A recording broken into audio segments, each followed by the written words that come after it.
आपल्यासोबत आहेत विरोधी पक्षनेते अंबादास दानवे। सर, खातेवाटप जाहीर न करता अधिवेशन आज संपतंय, काय नेमके सांगाल? मला वाटत नाही अजून एक आठवडा तरी खातेवाटप होईल। निर्णय तर बरेच घेतले जात आहेत, परंतु खातेवाटप झालेलं नाही। धनंजय मुंडे काल माध्यमांशी बोलले आणि त्यांनी सांगितलं की या संपूर्ण प्रकरणाची चौकशी व्हायला पाहिजे, दूध का दूध पाणी का पाणी सगळं संपूर्ण बाहेर आलं पाहिजे। मग मागणी करा ना तशी, एकदा सभागृहाच्या बाहेरही किंवा त्या गावाला जाऊन मागणी करा, मस्साजोग केजला जाऊन मागणी करा। धनुभाऊ यांना माझी विनंती आहे।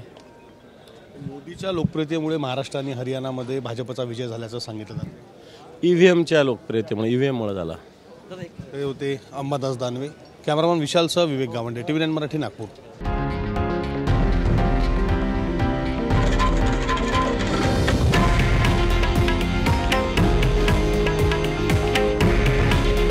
हे आहे देशातील नंबर 1 न्यूज नेटवर्क आणि आपण पाहत आहात TV9 मराठी। काळजी तुमची, हित महाराष्ट्राचं।